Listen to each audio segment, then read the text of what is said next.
Today's date is August 30th, 1997. We're in Columbus, Ohio with the 12th Armored Division. My name is Jake Fortenberry, and you are, sir? Hurshel DeHart. Okay, sir. And what unit were you in the 12th? I was B 714th, 12th Okay. Armored Division. And what do you remember about being in the 12th? Well, first after basic training, I was a tank driver.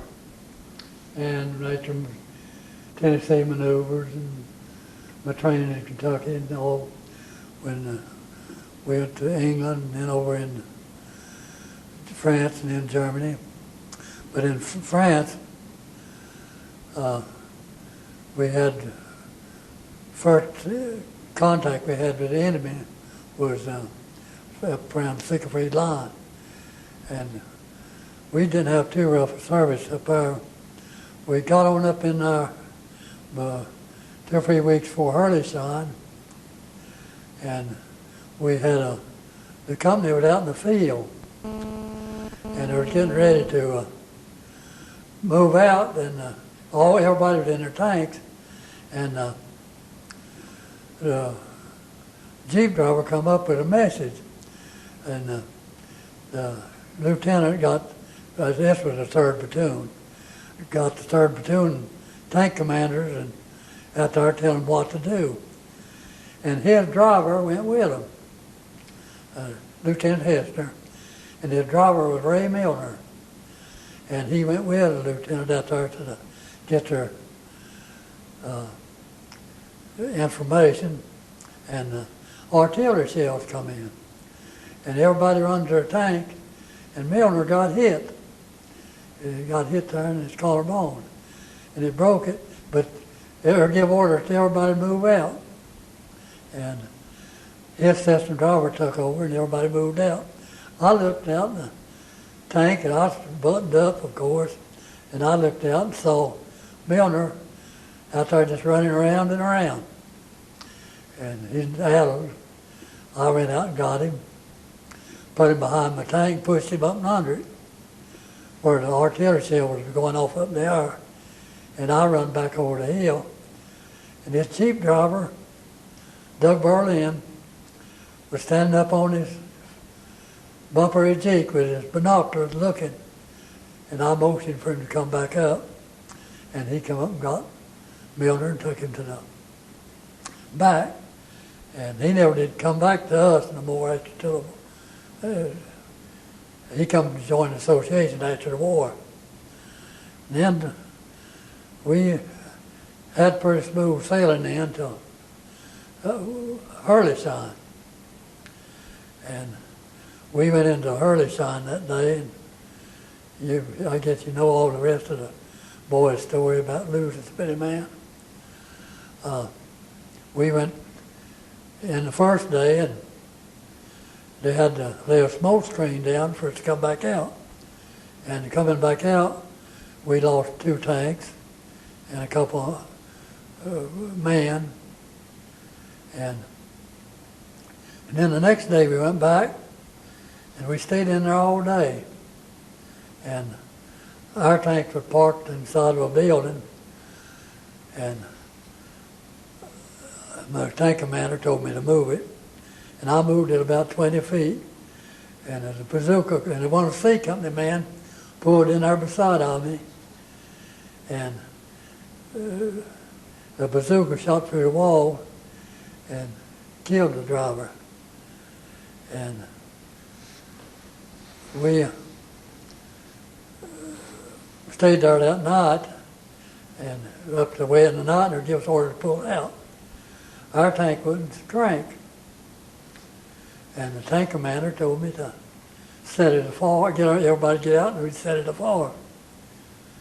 And I told him no, I'd set it afire, but I'd put it out. And then we had a little home light motor to keep the engine charged, the battery charged. And I told the boy, the radio man, I told him, says, you have to put your paper, Butler, he's from Butler, PA. I said, you put that paper under that motor, set it afire, and when it gives it time for that gas line to thaw out, I'll smother it out. So he done that, and I pulled on the crank rope. It took off. We sat there, it charged the motor, and we brought her out. And so we got out without getting any problems. And then we ended up in a war. We was having it pretty rough, and a tank in front of me got knocked out, and I whooped over behind a building. And after it got dark, all the crew got out but the driver and the assistant driver. Me and the tank commander went over, and I felt down to pull to see if a man was still alive. After it got darker, couldn't shoot us, couldn't see us, and their boat was dead. And then a few days later, we was going up, and we pulled back for a weekend rest. And their dog passes while we was on that rest area. And we just going to spend one night back there. But they sent us to Brussels, Belgium. The two lucky men that go to pass. And one of the drivers in the 3rd platoon drew the pass. And he told me to, but during the meantime, while we was working on his motor that day, he hurt his foot. So he had to go back to the dispensary. And the captain asked him, says, "What are you going to do about that pass? Who you want to have it?" He said, "Give it to old Lee." And so he gave me the pass, and I went to Brussels, Belgium. We spent the night, and while we were spending the night, that Sunday morning, we're coming back, the Germans moved in on them. And they counterattacked him. And my platoon, the platoon I was in, the fella that took my tank in got killed, and my tank commander got killed. And the rest of them got captured, except the back tank, he got back out. And so we had a new different platoon wiped out. And they took me in, put me in a 2nd platoon, driving for Lieutenant Kettler. I drive for Rossdale, but Lieutenant Kettler's platoon. And we run the point there for several days, off and on. And one day we was going up the road, and we was in front, and a bazooka hit us. But I had my old Tommy gun and my steel helmet hanging on the light on the front of the tank. It hit that and exploded. And we know the tanks was going to catch fire most of the time when it got hit, so we all jumped out. Although there wasn't nothing wrong with the tank.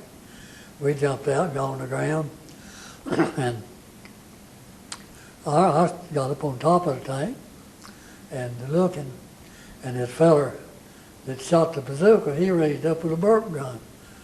And so one of the fellers got him, and I looked up the road about that time. Here come a big truck with a load of men on it, the soldiers. So I cut down at it, and with a 50 caliber machine gun, and they backed up, got out around the curve. I don't know where killed any of them or not, but they kept them on the truck if I did, and they got away. We didn't try to run them down. They just got away. And so that was about the end of my really battle experience, although I took our turn, the 2nd platoon, pulling point, been in the front tank, but nothing ever more happened to me. And so, and the war was over. I got in a detail picking up all the equipment with Lieutenant Gold. We picked up all the old vehicles and stuff, and hauled all the displaced persons back to where their units want to send them. and that's about it. What do you remember about VE Day when you were over there? The what? The day the war was over? Yeah. I was scared. I was more scared then than I was before. I knowed it was over, but I was scared that somebody might not realize it, and we'd be all not taking no precautions, and somebody'd pick us off. But I was happy as I could be. But I was more uneasy than I was before, on account of we didn't button up or we didn't take no precautions. Where did you do occupation duty at? We moved us around quite a bit. Our first assignment was at Ulm. After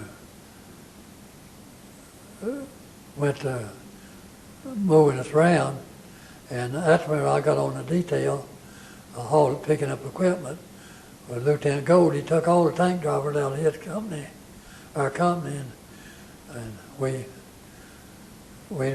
go to these different outfits that would come back to the States and pick up our equipment and take it to Stuttgart. But the most interesting thing I run into while we were in Ulm was they had picked out three soldiers out in groups. The whole company, B company, had groups. Picked them out to go through the houses. We had notes written out in German, and we'd go in, passed it out to. It said everybody come out of the house, but the man of the house, we'd go back in. We'd look for deserted soldiers, Germans and Americans too, and weapons. So we went to this fat place, and this young fella, he talked good English, and he was just as nice as he could be, and we went through his house, went down to his basement, and there's 3 cans of American gas sitting there. And one of the boys said, we got to turn that in. I told him, I said, Bill Connick and Hager Cordell, the sergeants, and I was T4 too. And he said, we got to turn that in. I said, I didn't say a thing myself. And we stood there and talked to him, and so we did. And that fella shook hands with us, and he told us his story then. He was an engineer for General Motors, and he was from Cleveland, Ohio. But he got caught over in the war, and he had his family over there. And so it really done me good to do something like that. And he invited us back to home, but we couldn't talk with the civilians in for so many days after the war. 6 months, I believe it was, on account of they wanted to, I reckon there had to be a reason about it. They called it fraternization. But the Germans as a whole, they were nice people to us. After that soldier laid down his gun, you didn't have to worry about him no more. When he threw that old hard head off and threw down his rifle, you could sit and talk to him if you wanted to, give him a cigarette, and you know he wasn't going to bother you. That's, how did you end up getting back to the States?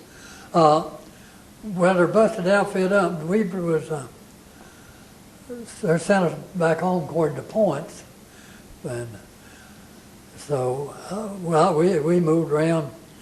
They sent me in about 6 more of us to a TD engineer outfit. And so we worked stayed there and pulled guard duty and drove trucks, built baseball diamonds and stuff like that.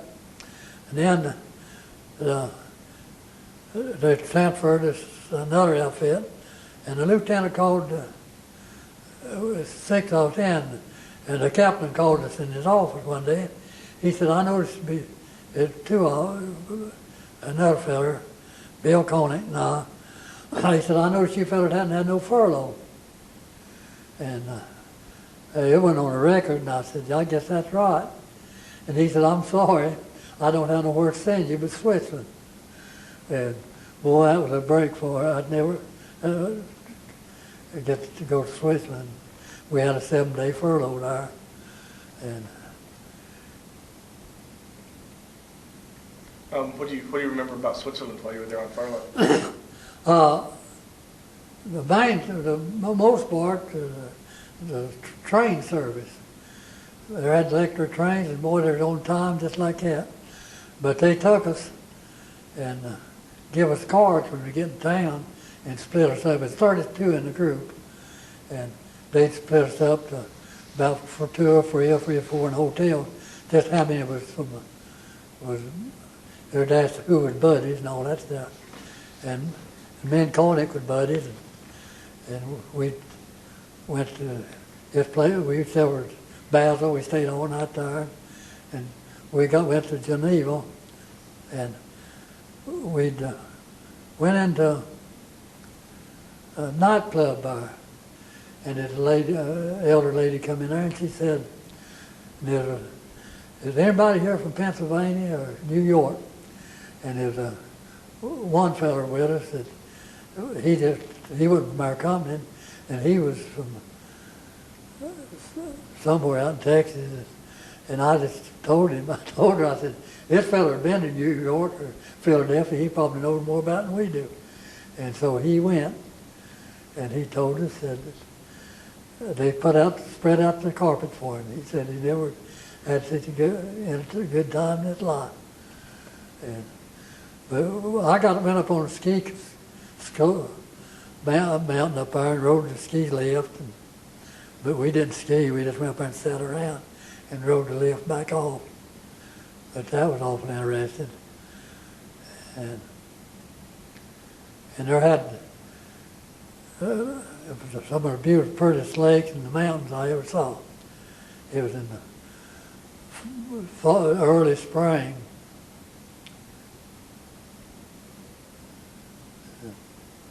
And the people, they just friendly, and most of them spoke English. Wasn't no language problem.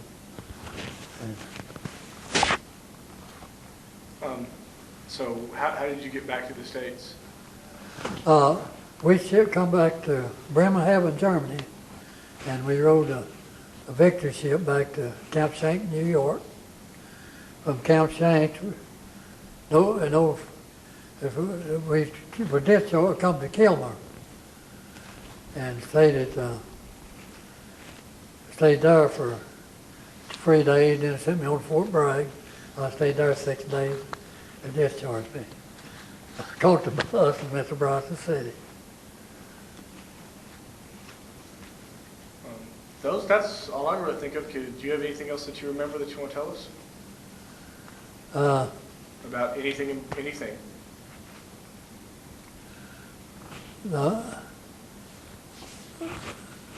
I remember the plane come in on us one time, and we don't know Audubon, and it was traffic, and we happened to be in the front tank that day, but they started from behind, and they come over the radio for us to get off of the highway, and so we got off, and so I whooped off of the road, and you had to get on the outside to shoot the 50 caliber. So I jumped out and got on the 50 caliber, and the plane come over. I shot at it. I hit it, but every other tank was shooting at it too, so it went on across and crashed. So I wouldn't want to take credit for knocking it down. You helped. I played my part,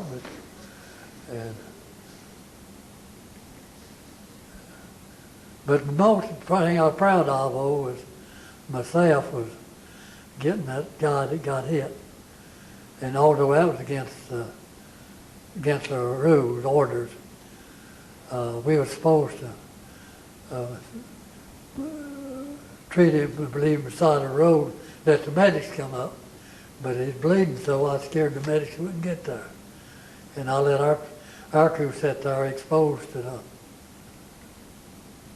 the artillery shells. I got him out. And his crew done left him. Yeah, that's.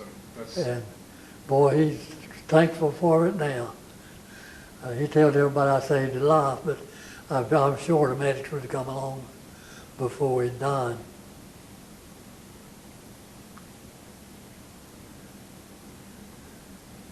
Do you have any questions or anything that? Do you have anything else that you remember? Or, I can't think of anything else to ask you. You said you already gave your regular history to us. Is there Yeah. Any particular buddies or anybody you remember? Yeah, I've had some real good buddies there.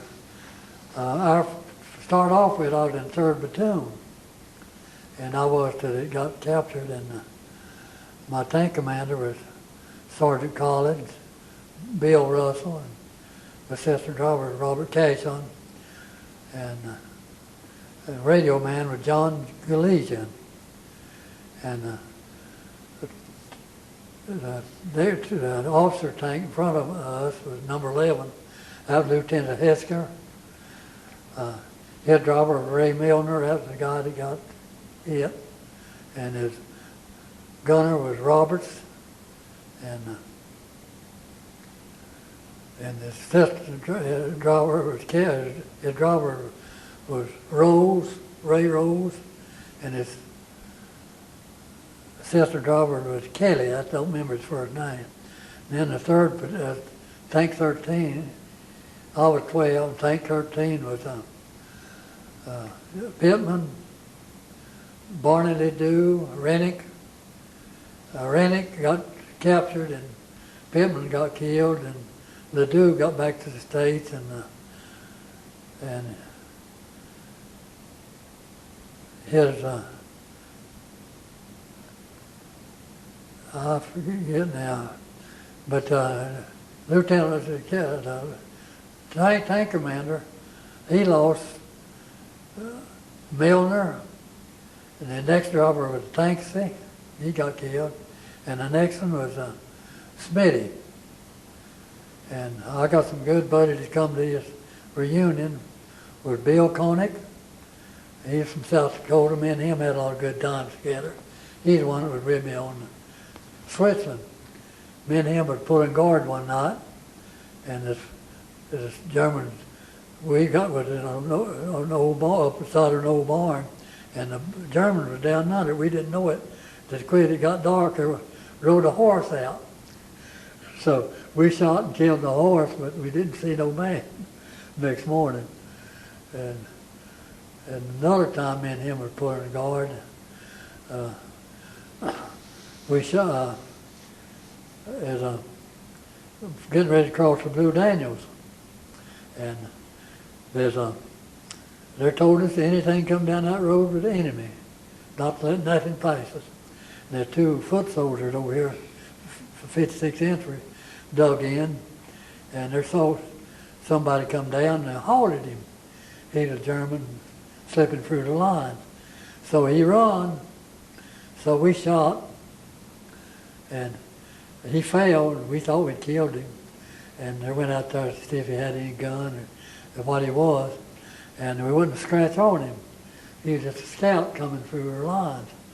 And so we took him prisoners. That really put us on the ball. And then Koenig was there on the top, we was in a tank. He was in the gunner's seat and I was standing on the back. And here come this Jeep down the road. And they hollered at it, and them boys hollered over me, said, "He's your baby."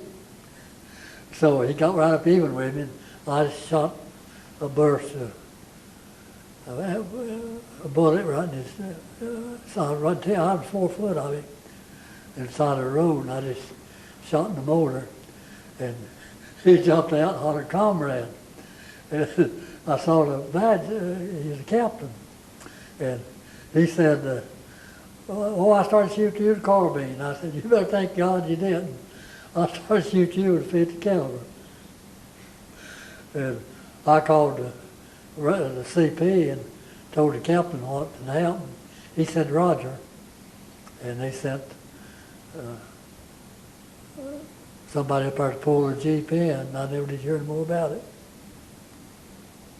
Only except people kidding me about wouldn't let me in Cornet be on guard again. They said, but as far as saying anything about it, they never did. It was just strictly an accident. We had done what we were supposed to do. It was dark. He's driving in blackout.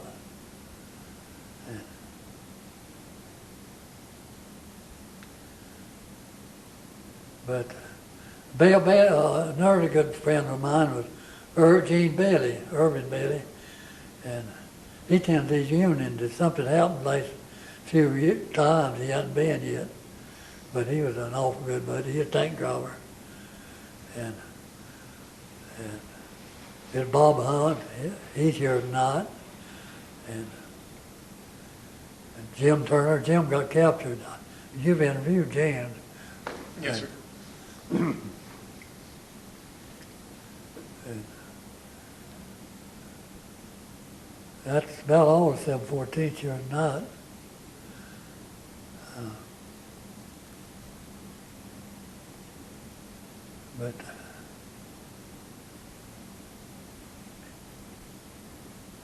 But we took Colmore and hauled him. I took every battle there was, except that one day when my tomb got wiped out, and my sister and driver got killed, my tank commander got killed, and the rest of the crew got captured. So I've been pretty lucky. Did get a scratch on me. Yeah, that is real lucky. And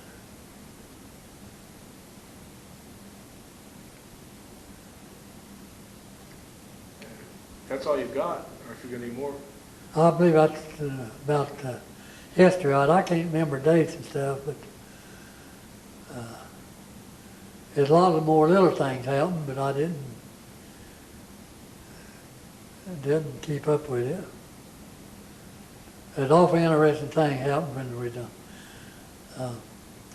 delivered them German prisoners back to different places.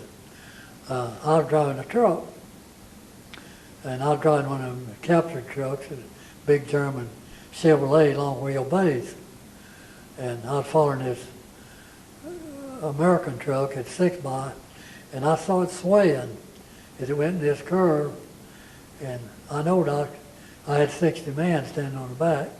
I knowed I couldn't make it. So I broke down as slow as I could get, and I went into the curve, and I went outside, and the sideboards broke off. Them men just slid off down the bank, and I got out there and got straightened up and stopped, and they come back, and they shook hands with me as about me trying to slow down, dumping them off on the side of the road instead of letting them hit the concrete.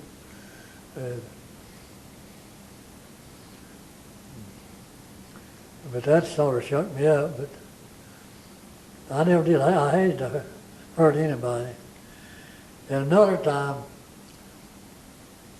it's related to the war and everything. We were moving the tanks, and this Warren Cash was driving my tank.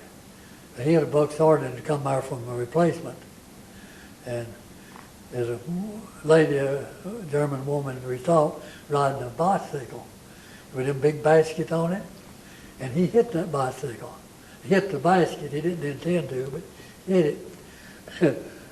She fell off down below the bank, and right we stopped. I went back and gave her my hand, pulled her up a bank, and she said, "Boy, that was a close one." She was a secretary. She was an American secretary over there for the War Department, done some work for the War Department. So I never did know her name. Well, at the end, we saw she wasn't hurt. And we just got back to the tanks and went on. We was in convoy. Never said nothing about it to nobody.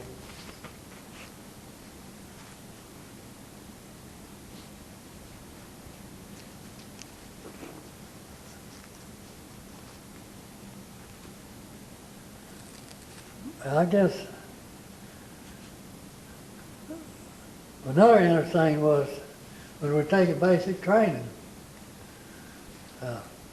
we was out on a foreign range and we was shooting 22 bullets in a 75 with an adapter, and there's an instructor standing here behind us.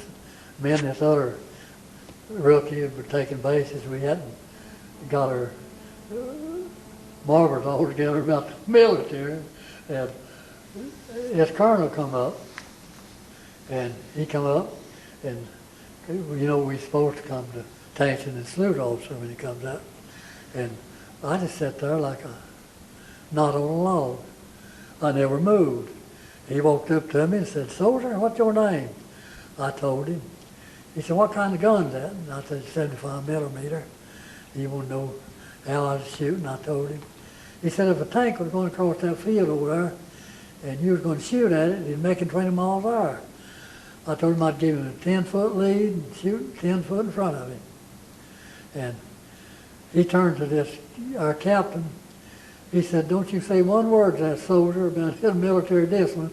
He knows that gun." And boy, that next time he got us all in a group, everybody got it, but he never did say who it was.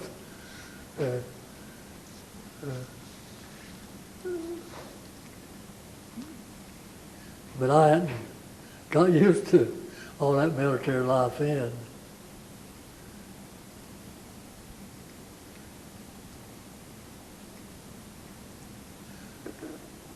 But I know that there's a lot more stuff I'm leaving out, but I guess that's about it. I left it all out before when they were interviewed. I didn't think it much important, but my buddy said, "That's the main thing you want to hear." Yeah, that's the important stuff, because the history book stuff, I mean, it's in the books. Yeah.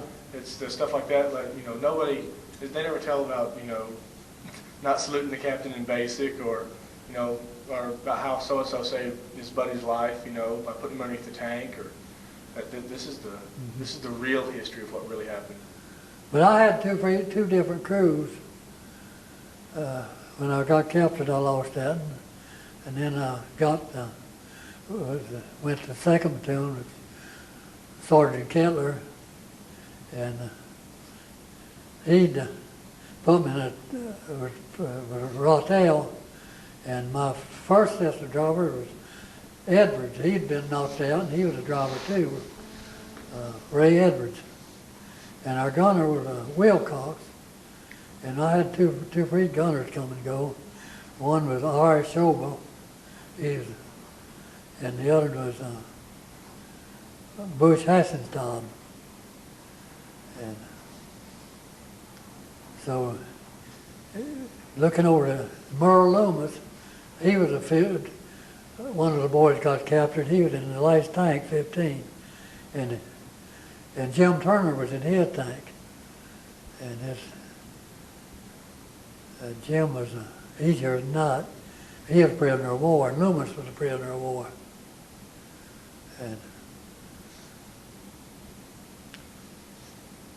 But I'd like,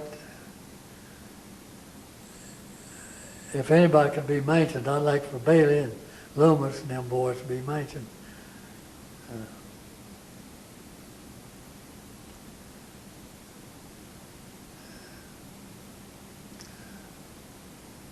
And Koenig was, we were taking passes to get all the time. Bill Johnson was another fellow that we had a lot of dealings with. He was in the 3rd Platoon, then he went to Supply Sergeant.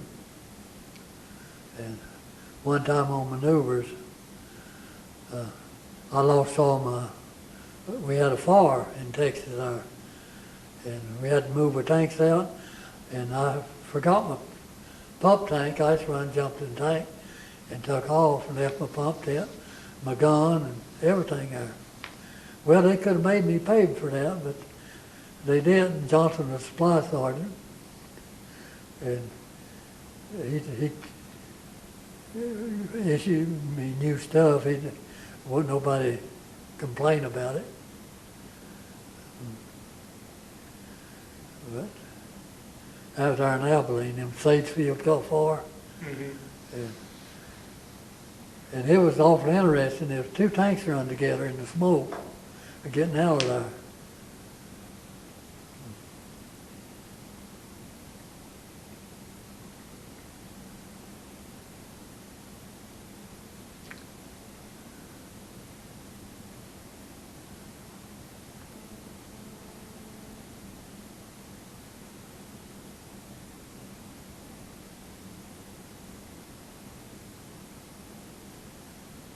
But Milner tells everybody that I saved his life. But You very well may have. that's when he got hit, and I went to pull him back, went and got the medics, the Jeep driver.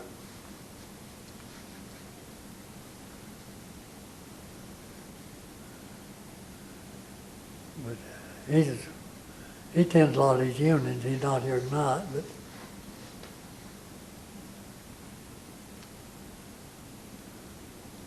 Well, sir, then that's about it.